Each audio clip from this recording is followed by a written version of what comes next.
Since the mainstream media has recently blasted Palin Kennedy for her frequent use of the verbal crutch "you know" in interviews, and since Governor David Paterson of New York now says that Kennedy's lack of elected experience does not help her, and since a new poll shows that Kennedy's support among New York Democrats is lagging, it is curious in our third story in the countdown that Governor Sarah Palin of Alaska has now suggested that she and Ms. Kennedy have been treated differently by the media because of which class, her term, each belongs to. But the governor was given free rein to offer all manner of jaw-dropping answers to softball questions posed by a right-wing, former radio talk show host, failed sportscaster, one-time would-be O.J. Simpson assassin, and so-called documentarian John Ziegler.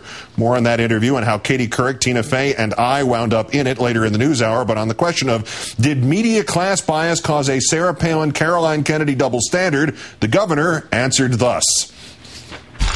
I've been interested also to see how Palin Kennedy will be handled, and if she'll be handled with kid gloves or if she will be under such a microscope also.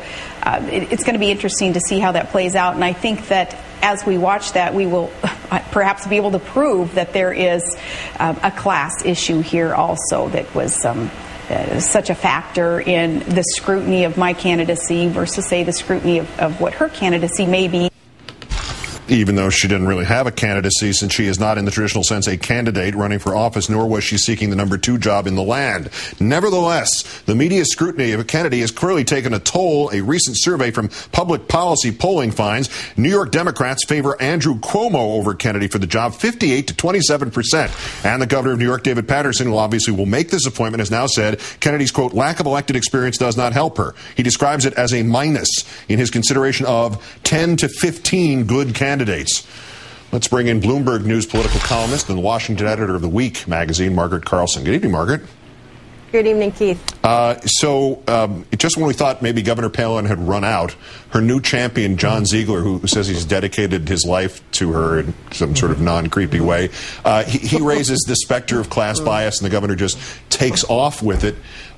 This is certainly a strange thing. I meant this. When was the last time there was an issue of what class somebody belonged to in any race in this country, in any direction, up or down?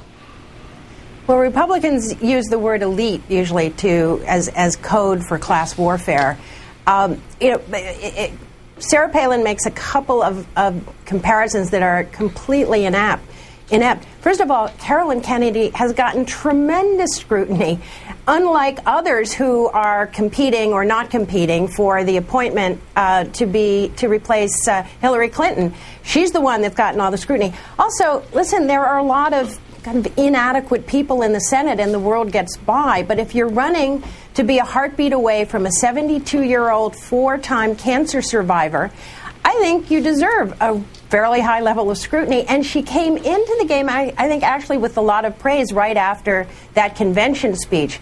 But she brought a lot of things with her. Troopergate, charging the government for nights staying at her own house, all kinds of little, trying to get librarians fired. She had a record which also raised a lot of questions. So on the merits, there is a difference between the two people.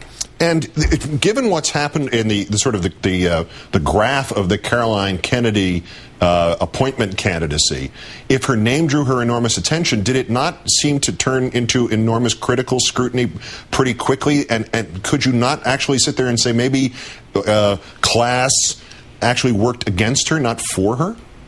Well, it's definitely a two-edged sword. She might be on the short list because of being a Kennedy, but she certainly got more criticism because of it.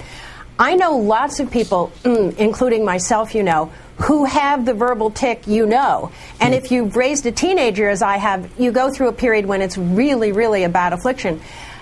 Listen to Sarah Palin, go back and listen to the second debate when she's doing, or the first debate when she's doing You Betcha, which is not a verbal tick. It's a theatrical thing to try to be in a class that, who knows if she's in it, with multiple winking. This is not the behavior of somebody who's got a verbal tick. This is somebody who's trying to play to a certain group in society. I think by